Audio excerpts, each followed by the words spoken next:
বিধবা ভাতা থেকে চুরি করে এরা, কাটমানি চোর মানে কাটমানি খায়, আবাস যোজনা থেকে দুর্নীতি করে, 100 দিনের কাজের টাকা চুরি করে, আবাস যোজনার টাকা চুরি করে, আফান ঝড়ের টাকা চুরি করেছে, মানে যেগুলো ক্ষতিপূরণের টাকা ছিল চুরি করেছে। এখন তৃণমূল কংগ্রেস নতুন সংযোজন হয়েছে, প্রার্থীদেরকেও চুরি করে নিচ্ছে। ভারতবর্ষের মধ্যে বিরল, ভারতবর্ষের ইতিহাসে দেখলে দেখা যাবে অন্তত নির্বাচিত জনপ্রতিনিধিকে চুরি করে নিয়ে পালাচ্ছে, অর্থাৎ কিডন্যাপ করছে। ওরা ভেবেছিল ওদের মমতা ব্যানার্জির মতো কারো পায়ে হাতে ধরে নেবে আমার বোন, যে আমাকে ছেড়ে দাও আমি তোমাদের ছাড় দিয়ে দেবো, সেটা তো নয়। ওদের ওই সায়নীর মতো সকালে এক সন্ধ্যা এক কথা বলার মতো ভেবেছিল আমার বোনটাকে, ধমকাবে চমকাবে। কিন্তু এই যে ইন্ডিয়ান সেকুলার ফ্রন্টকে বুক থেকে মেনে নিয়েছে, মন থেকে, সন্ধ্যা ধনঞ্জয় বাবুরা, ফজিরারা, এরা বুঝতে পারেনি। আজকে এখানে প্রতিবাদ সভাতে উপস্থিত হয়েছে। আপনাদের বলে রাখি, আমার বোনকে আমরা উদ্ধার করেছি। আমাদের জেলা প্রেসিডেন্ট এসে বসেছিলেন, 24 ঘন্টা টাইম দিয়েছিলেন।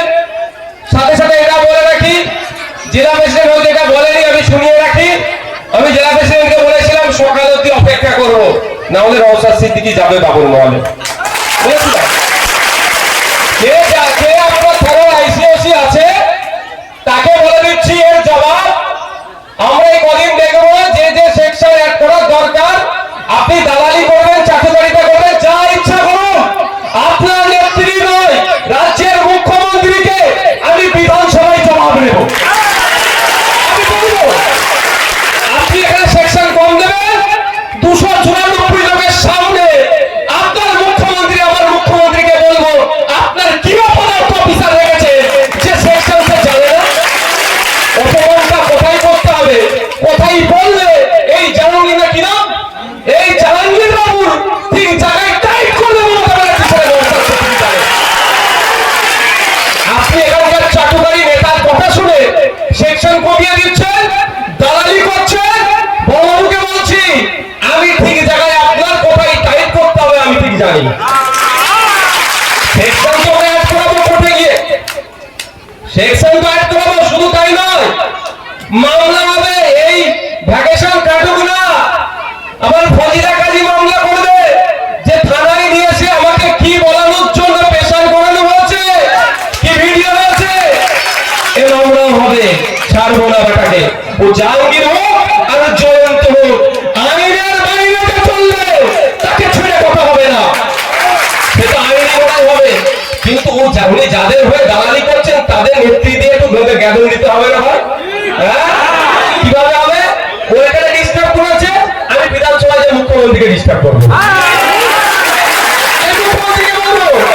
আপনারা পথ ছেড়ে দেন, আপনি অপদার্থ, আপনি ব্যর্থ, আপনার থানার আইসি সেকশন জানে না কোনটা কি সেকশন হয়। উনি তারপরে নিশ্চিতভাবে খবর নেবে। আর ভালো করে জানেন বিধানসভার মধ্যে বিধানসভার বাইরে নওশাদ সিদ্দিকী যেটা বলে সব কথা বলে না। নওশাদ সিদ্দিকীর কথা যেটা বলে নিশ্চিত কিছু কারণ আছে। আমি এরকম বলবো 9 তারিখ থেকে অ্যাসেম্বলি শুরু হচ্ছে। জাহাঙ্গীর সাহেবকে বলছি কোন বাবা আছে বলবেন আমার কথাকে আটকাতে।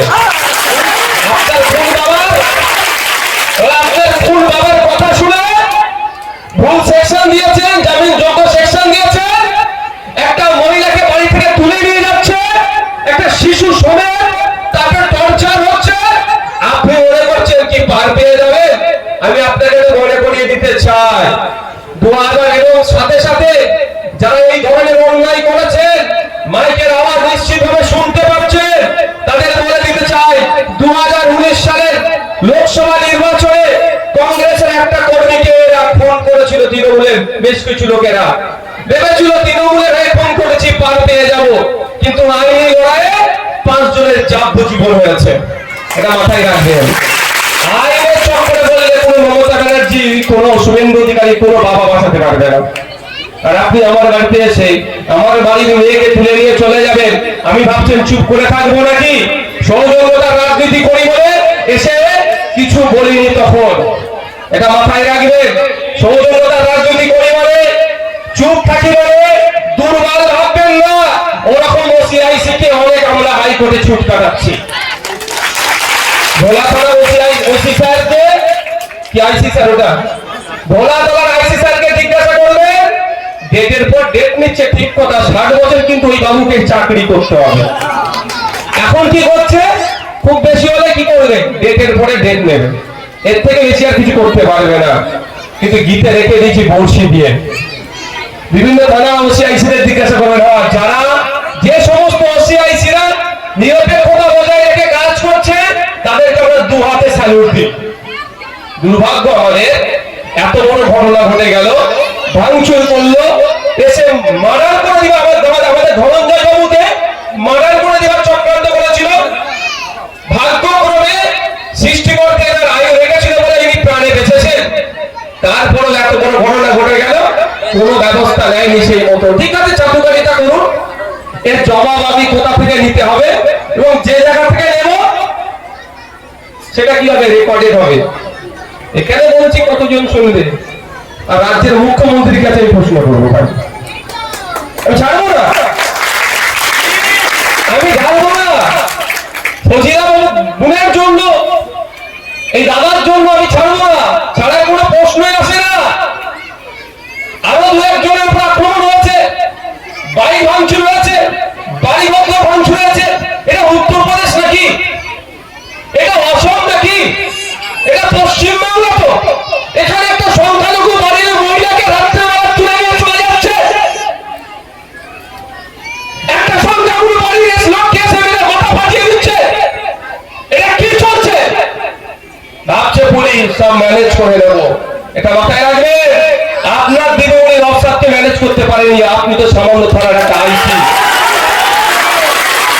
আপনারা বলে কেস দিয়েছে, কি আমাকে ম্যানেজ করতে পারেননি।